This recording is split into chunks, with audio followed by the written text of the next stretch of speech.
कई बार बड़ी कठिनाई होती।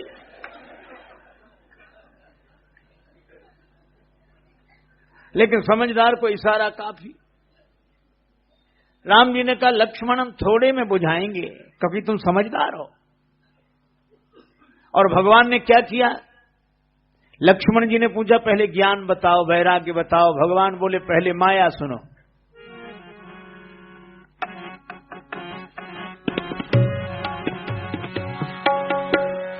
मैं अरु तोर तोरते माया में अरु तोर।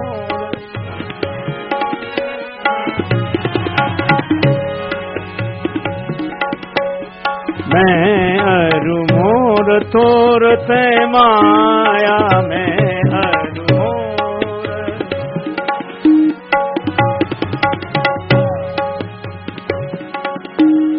जय बदगी ने जीव निकाया मैं अरु मोर में अरु मोर में। बड़ा अच्छा वर्णन। मैं मेरा तुम तुम्हारा ये है माया। एक बना लो दूसरा अपने आप बन जाता है। चादर का एक कोना पकड़ लो, तीन कोने अपने आप चले आते हैं सिमटे उसके साथ। जैसे ही मैं बना तो मेरा बन गया, और तुम बने तो तुम्हारा बन गया। ये मैं बनना, तुम बनना, मेरा तेरा बनना, इसी का नाम है माया। तो ये मैं माया है। क्यों भाई? मैं माया है। लेकिन हमारे यहां यह कहा गया कि मैं ब्रह्म है। अहम ब्रह्मास्मि बोलते ना, अहम ब्रह्मास्मि, मैं ब्रह्म हूं और मैं माया। ये दो कैसे हो गए?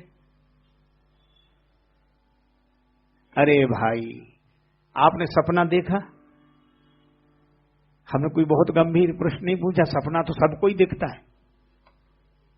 और सपने में आपने अपने को देखा? आज तक किसी आदमी ने ऐसा सपना नहीं देखा होगा जिसने सपने में अपने को न देखा हो। तो आप सपने में दिखे और सपने में आप पैदल चलकर गए, फिर तांगे में बैठ गए, फिर रेल स्टेशन पहुंचे, फिर रेल में बैठ गए। घूम रहे हो कि नहीं? अच्छा, अगर आप घूम रहे हो तो ये पलंग पे पड़ा कौन है चित्त?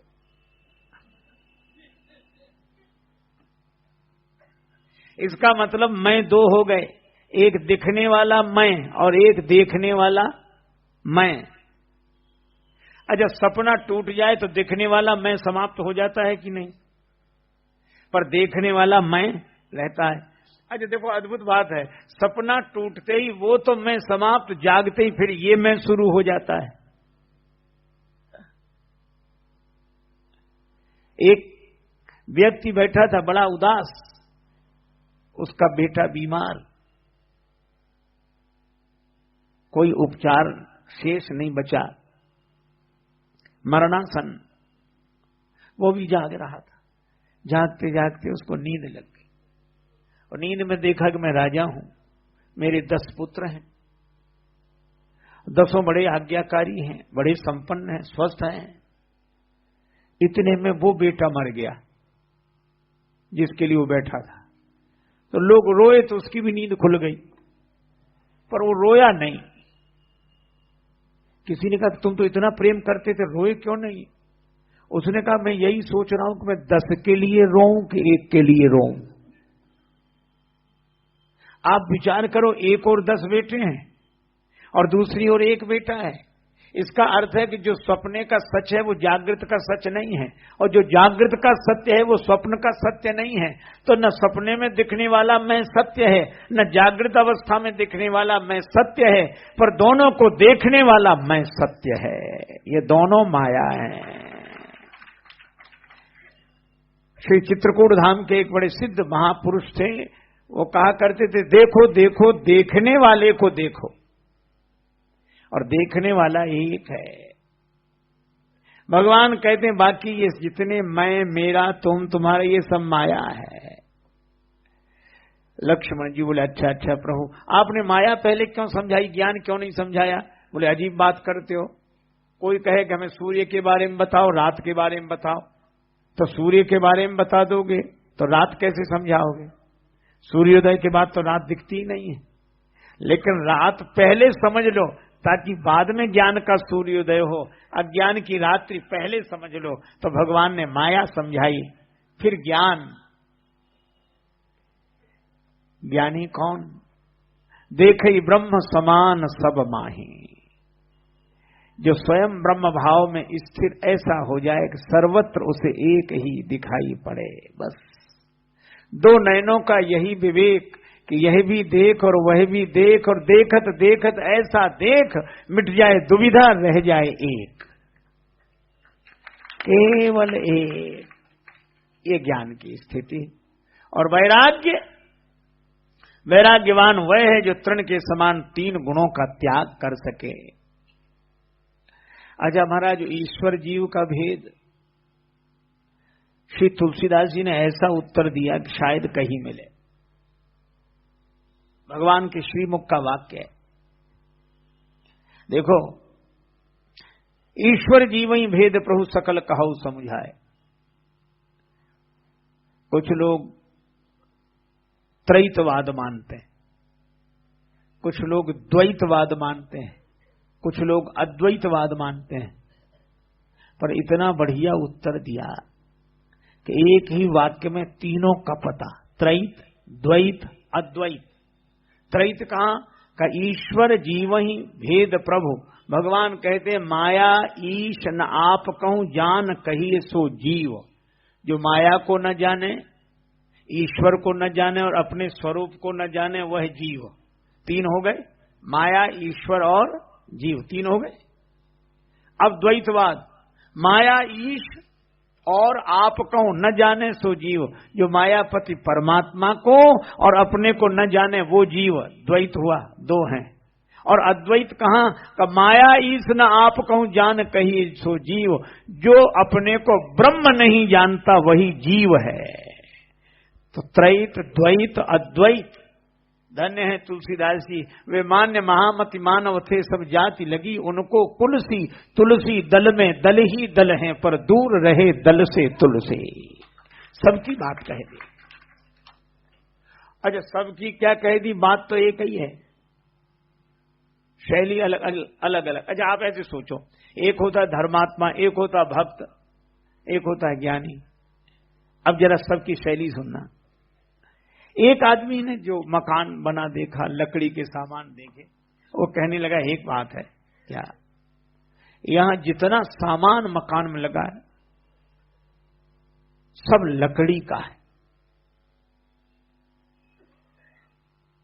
वो कह रहा है मकान में लगा हुआ जो सामान है, खिड़की, जंगले, किवाड़, रोशनदान, सब लकड़ी का है। दूसरा बोला नहीं नहीं, सब में लकड़ी है। और तीसरा बोला नहीं, सब लकड़ी है। पहला सब लकड़ी का है, दूसरा सब में लकड़ी है, तीसरा सब लकड़ी है। तो अलग अलग बातें लग रही हैं, लेकिन बात एक ही है। इसी तरह धर्मात्मा कहता है कि सब परमात्मा का है, भक्त कहता है सब में परमात्मा है, और ज्ञानी कहता है कि सब परमात्मा है। तो बात तो एक ही है, अलग अलग दृष्टिकोण है, अलग अलग अनुभूतियां हैं। भगवान ने ऐसे ही उत्तर दिया और बाद में कहा कि जिससे मैं बहुत जल्दी प्रसन्न होता हूं। इन सब वाद विवादों को समझ लो, जान लो, लेकिन मुझे प्रसन्न करने का एक ही उपाय है। जाते बेगी द्रवों में भाई,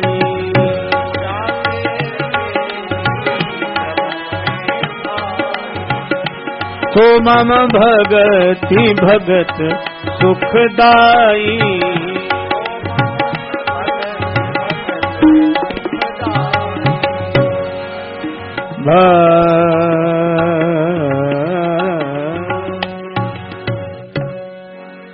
जिससे मैं शीघ्र प्रसन्न होता हूं वो है मेरी भक्ति, मेरा भजन। मेरा स्मरण भगवान ने ऐसे समझाया, ज्ञान वैराग्य भक्ति सब माया सबसे पहले समझा। अच्छा, अब एक बात देखना, आप यहां उपस्थित कितने का? 3, राम जी, लक्ष्मण जी, जानकी जी। अब प्रश्न किया लक्ष्मण जी ने, उत्तर दे रहे हैं राम जी, और संग संग यही भी कह रहे हैं, सुनहु तात मन मति चित लाई। तो मन कौन का? लक्ष्मण। मति कौन? जासु कृपा निर्मल मति पावहु श्री सीता जी। और चित स्वरूप चिदानंद स्वरूप भगवान श्री राम। तो अपने मन को, अपनी मति को, अपनी चित्त को हमेशा समझाते रहो। अच्छा, समझाओ कैसे? हम मन को समझाने का उपाय बता रहे हैं आपको। मन को कहानी अच्छी लगती है, कथा अच्छी लगती है। हम कथा तो सुनाए नहीं।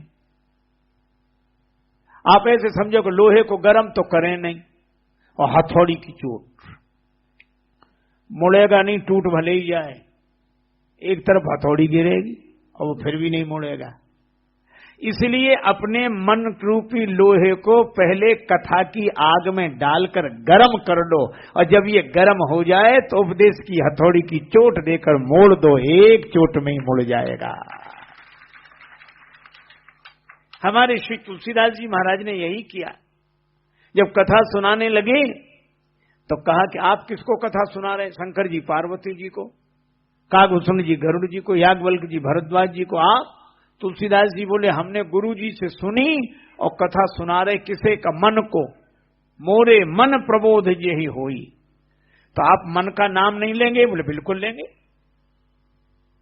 शिव जी कहते हैं उमा कहूं मैं अनुभव अपना। याज्ञवल्क्य जी कहते हैं भरद्वाज सुन। कागभूषण जी कहते हैं निज अनुभव अब कहूं खगेशा। तो तुलसीदास जी कहते हैं पाई न कही गति पतित पावन राम भज सुन सठ मना। अरे मन तू सुन ले। और भगवान की कथा सुनकर जब मन पिघल जाता है,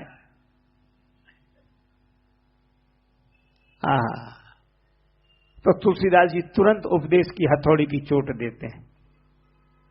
अस प्रभु दीन बंधु हरि कारण रहित दयाल, तुलसीदास सठ ते ही भजु छाड़ी कपट जंजाल। तो आप भी मन को भगवान की कथा सुनाया करो, और भगवान की कथा सुनकर जब मन प्रभावित हो जाए तो उपदेश की हथौड़ी की चोट देकर इसे मोड़ लिया करो। और तुलसीदास जी ने यही किया। कथा सुनाकर मन को पिघलाकर उपदेश की हथौड़ी की चोट देकर मोड़ लिया। रामचरितमानस में भगवान की कथा मन को सुनाई, और विनय पत्रिका में मन की व्यथा भगवान को सुनाई। तो मन को भगवान की कथा सुनाओ और मन की व्यथा भगवान को सुनाओ। भगवान से कभी तो कहो मेरो मन हरिजू हठ न तजय। ऐसी मूढ़ता या मन की भगवान पुकार सुन लेते हैं।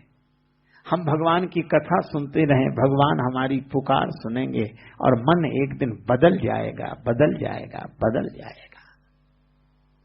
भगवान की भक्ति, भगवान की कथा सुनकर इतना बढ़िया सत्संग हुआ कि क्या कहना, अद्भुत। लेकिन जैसे ही सत्संग पूरा हुआ उसके बाद लिखा क्या? सूपनखा रावण की बहनी, सूपनखा रावण की बहनी, सूपनखा सूपनखा रावण की बहनी सूपनखा।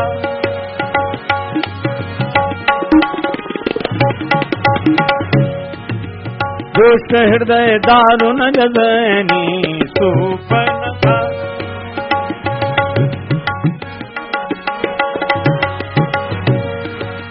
सूपनखा रावण की बहनी सूपनखा सूपनखा सूपनखा।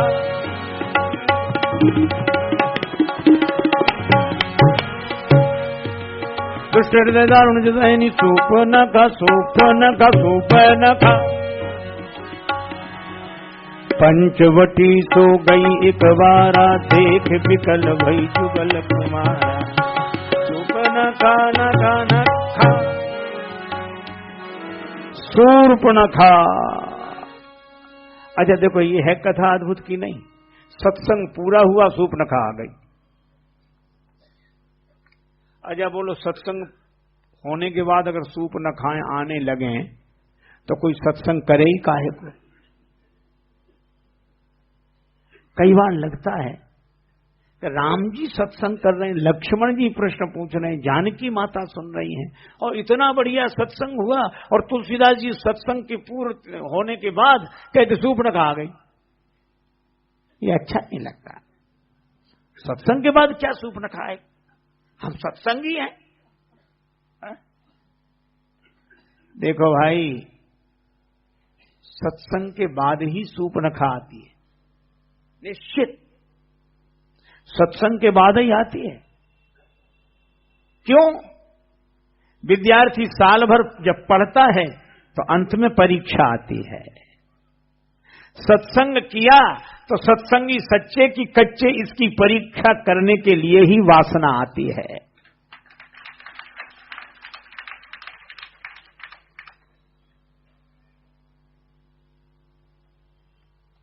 वासना माने सूर्पनखा ये आई। हृदय से बड़ी दुष्ट है। इसने राम जी लक्ष्मण जी को देखा, देख विकल भई जुगल कुमारा। अब ये अपना मन न रोक सके। बहुत सुंदर रूप राम जी का देखा, देखते ही रह गई।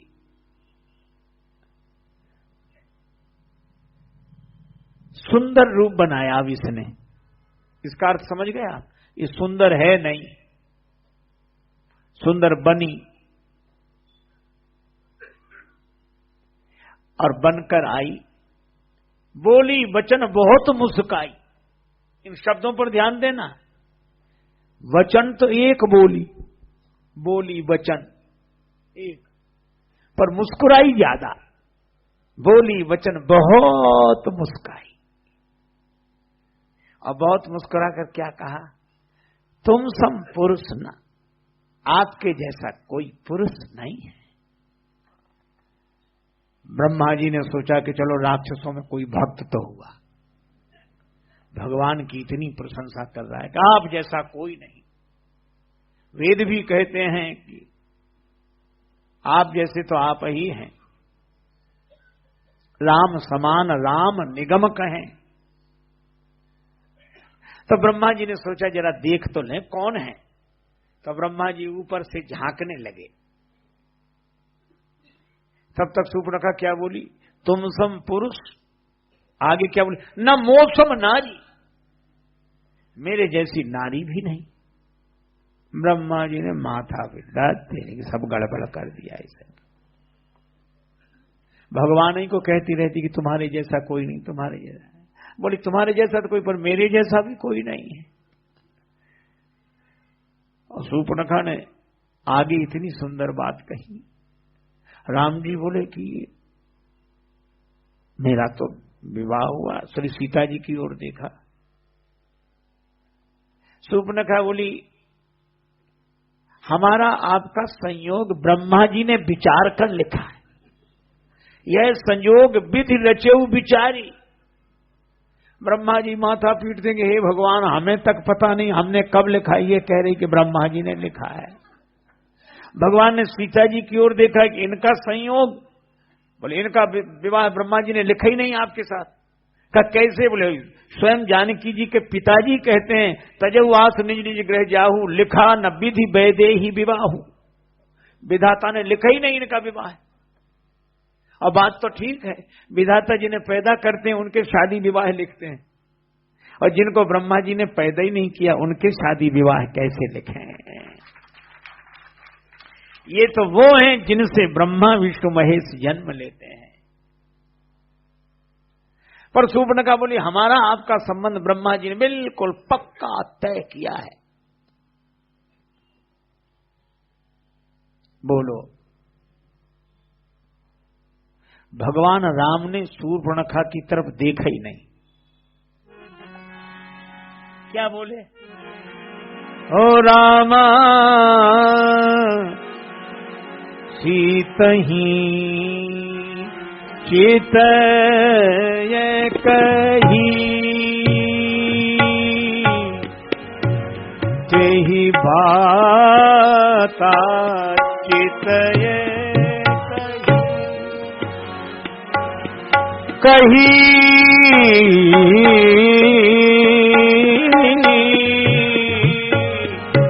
चितय कही कही चितय कही कही चितय कही। भगवान सीता जी की ओर देखते और कितना बढ़िया संकेत। किसी गृहस्थ सत्संगी के जीवन में कोई शूर्पणखा प्रवेश करे, वासना प्रवेश करे, तो उसे अपनी परिणीता की ओर देखना चाहिए। अथवा यूं कहो कि किसी ज्ञानी के जीवन में वासना प्रवेश करे तो ज्ञानी को देही की ओर नहीं वैदेही की ओर देखना चाहिए।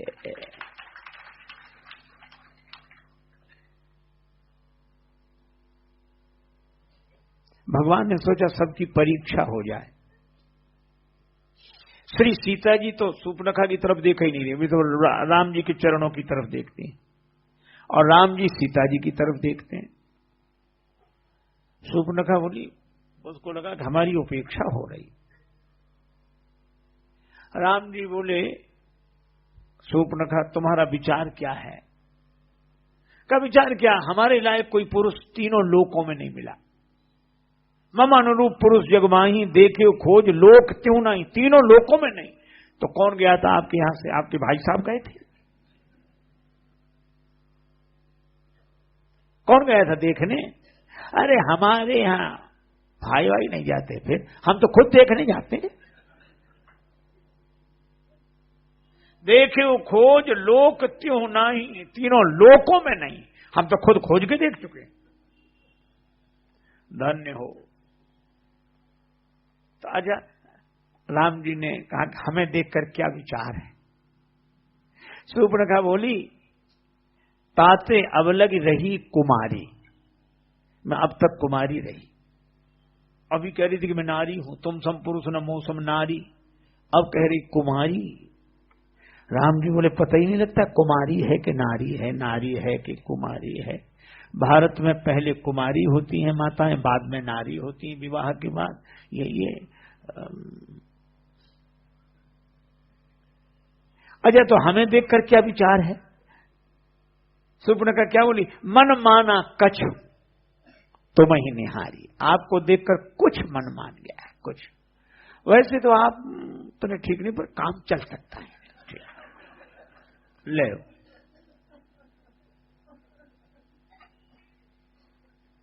भगवान ने कहा शूर्पणखा से कि हमें देखकर कुछ मन माना है।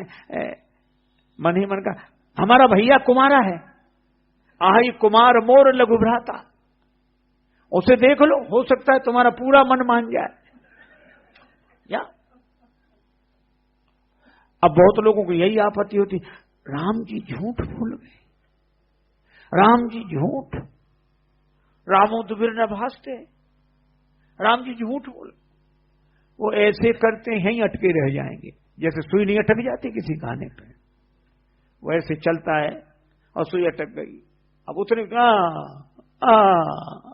आगे बढ़ती नहीं है। कुछ लोगों की सुई अटक जाती हुई, राम जी झूठ बोल गए, राम जी झूठ बोल गए, राम जी झूठ बोल। अरे झूठ बोल गए तो किसी साधु महात्मा से बोल गए, गुरुजी से बोल गए कि पिताजी से बोल गए?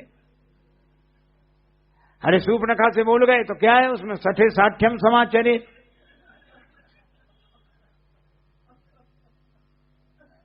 शूर्पणखा का विवाह हो चुका था, इसके पति का नाम था विद्युत जेवा, रावण से अधिक बलवान था। ईर्ष्या के कारण रावण ने उसका वध करा दिया। तो सूर्पनखा का तो विवाह हो चुका था, पर कह रही ताते अब लग रही कुमारी। राम जी बिल्कुल झूठ नहीं बोले। आई कुमार मोर लघु भ्राता, मेरा छोटा भाई कुमारा है। का तुम्हारा छोटा भाई कुमारा कैसे रह गया? राम जी बोले सूर्पनखा जैसे तुम कुमारी रह गई। मतलब तुम विवाह के बाद कुमारी हो तो लक्ष्मण विवाह के बाद कुमारा है। झूठ तो नहीं बोले। दो लड़के थे, रामू और श्यामू। दोनों का मन मिठाई खाने का, पैसा किसी के पास नहीं, बड़े गरीब, बहुत बहुत गरीब। एक से कहा कि हमसे तो रहा नहीं जा रहा, तो मिठाई ना खाएं देख ही ले। तो दोनों गए, सवेरे सवेरे जलेबियां बन रही थी। बड़ा एक बोला कि देख तो लिया, लेकिन देख कर रहा नहीं जा रहा। एक बोला जो होगा सो होगा, हम तो जा रहे हैं। वो चला गया, पैसा वैसा कुछ नहीं था उसके पास। रामू गया, श्याम हो गया।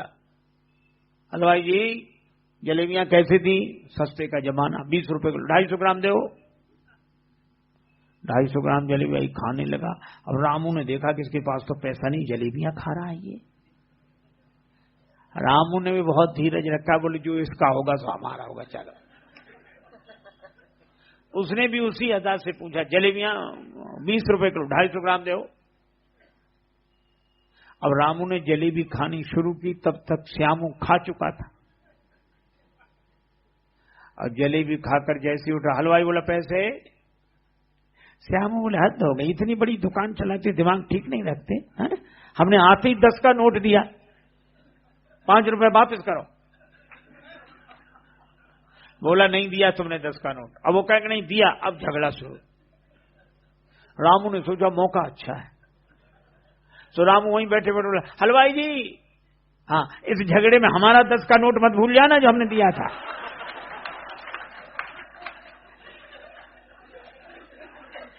अब हलवाई को लगा कि 2 गड़बड़ियां हो, ऐसा नहीं हो सकता, कुछ हमारा दिमाग भी। तो हलवाई क्या बोला रामू से, नहीं तुम्हारा 10 का नोट तो हमें याद है। तो बोला आप जानो वो जाने, हम तो अपनी की बात कह रहे हैं। अब जब ज्यादा झगड़ा बढ़ा तो वहां बैठे हुए लोगों ने कहा काहे को झगड़ते हो? सवेरे सवेरे। श्याम बोला रामू से पूछ लो। रामू बोला हमें कोई मतलब नहीं। नहीं बताओ। रामू बोला देखो वैसे तो हमें कोई मतलब नहीं, लेकिन हम बिल्कुल सत्य बोलेंगे। सत्य बोलोगे? हाँ। चाहे गंगा जी की कसम ले लो, चाहे भगवान की ले लो, चाहे माता पिता की ले लो, चाहे गुरु गोविंद की ले लो, किसी की भी ले लो।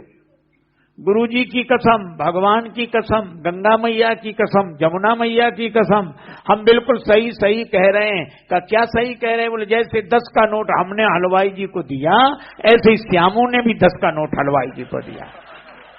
मतलब ना हमने दिया ना इसने दिया, असत्य कहां है?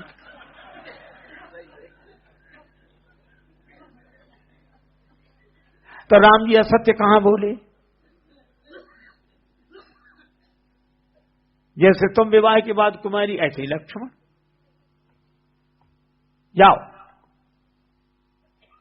अच्छा, कई बार इस प्रसंग में लोगों को एक बात और अटपटी लगती है। राम जी ने सीता जी की ओर देखा, सीता चितय कही प्रभु बाता, आई कुमार मोर लघु भ्राता। राम जी ने जानकी जी की ओर देखा कि देखना अब लक्ष्मण जी का मजा देखना। तो लक्ष्मण जी से मजाक किया कि नहीं, विनोद किया कि नहीं?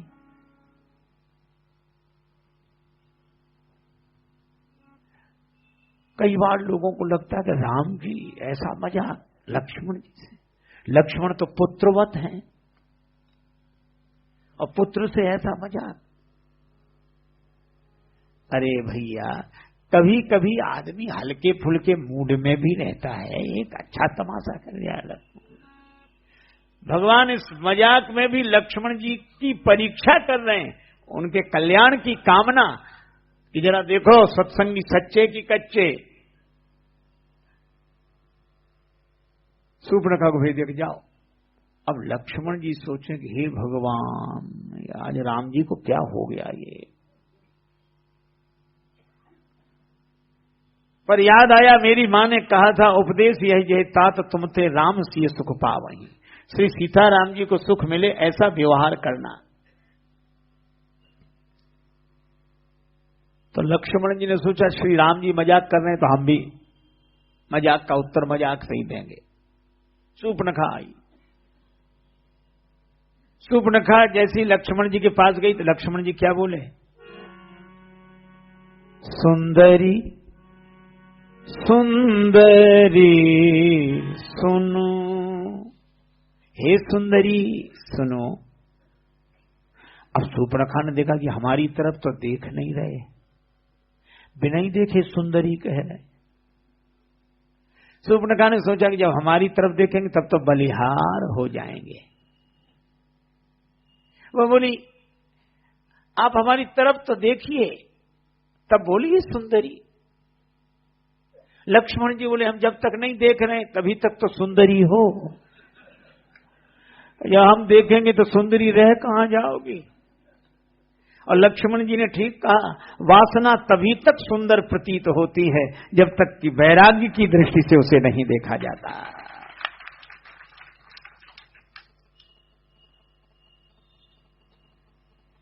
लक्ष्मण जी व्यंग्य क्या कर रहे हैं? सुंदरी सुनो, मैं उनकर दासा, मैं उनका दास हूं, और दास अपने मन से कुछ नहीं कर सकता।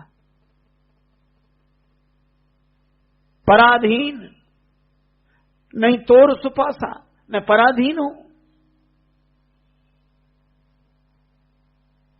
फिर राम जी ने तो लक्ष्मण जी ने व्यंग किया, प्रभु समर्थ, भगवान तो समर्थ हैं, जो करें सो ठीक है। तो वो कह रहे हैं कि हमारा विवाह हो चुका है।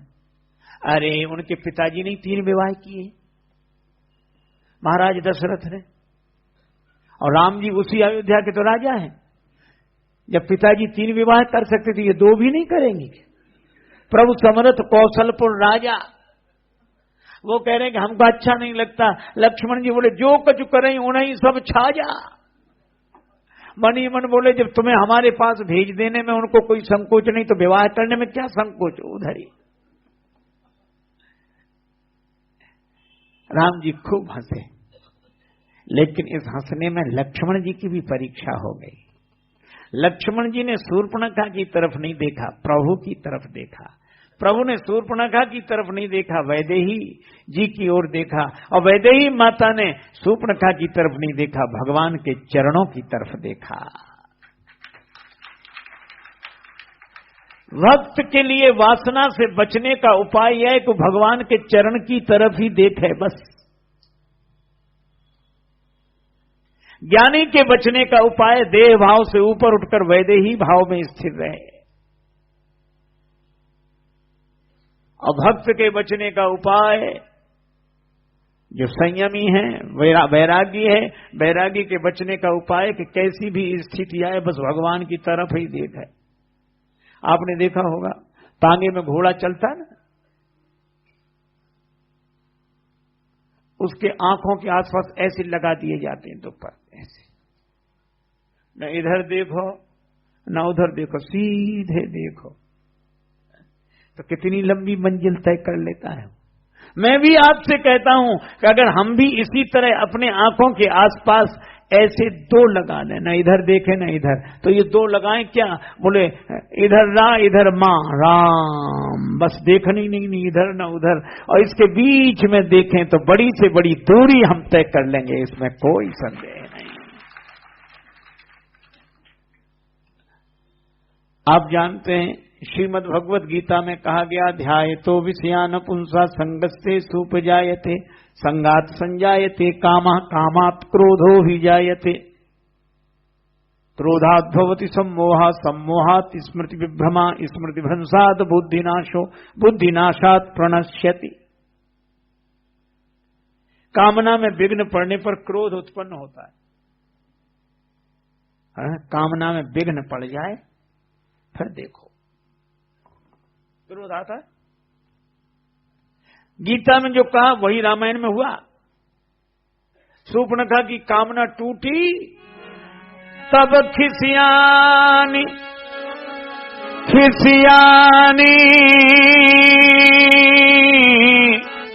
राम पहुंच गई,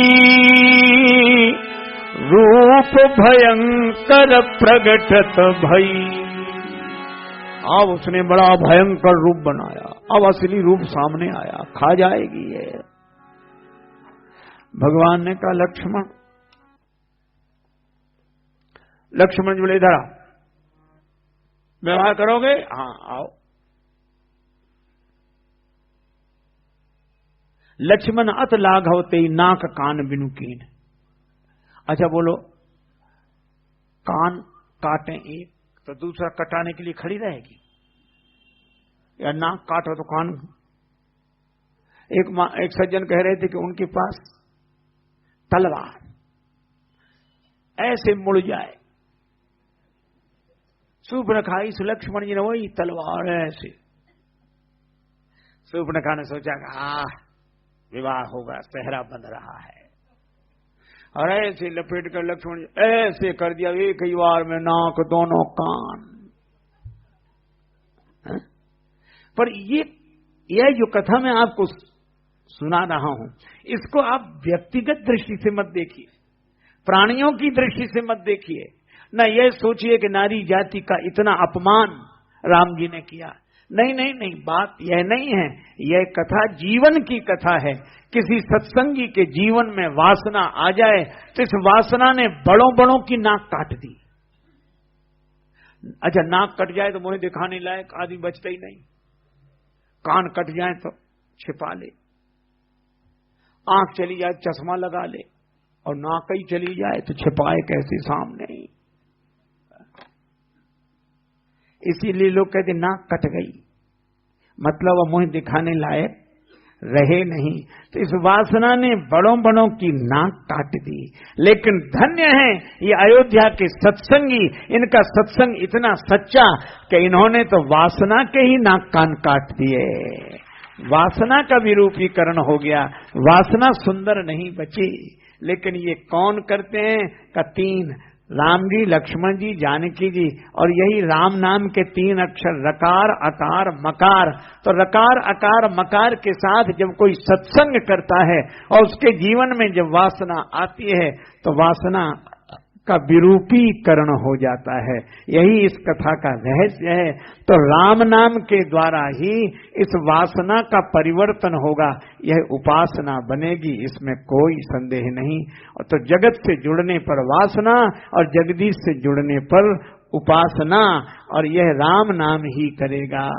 इसीलिए राम भजन बिनु मिटहि की कामा, थल विहीन तरु कबहू की जामा।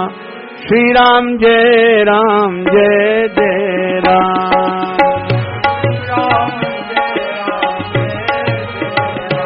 जय जय श्री राम जय राम जय जय राम।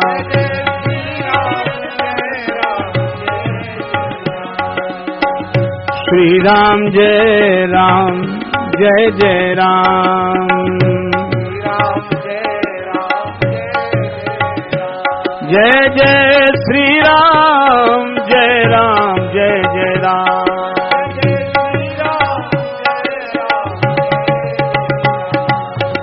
श्री राम जय राम जय जय राम, जय जय जय जय राम, जय जय जय जय राम, जय जय जय जय राम, राम राम। श्री सीताराम जी महाराज की, श्री हनुमान जी महाराज की, श्री राम कृष्ण भगवान की, सब संतन की जय, सब भक्तन की जय। जय जय श्री सीताराम, जय जय श्री राधे श्याम। नमः पार्वती पतये, हर हर महा।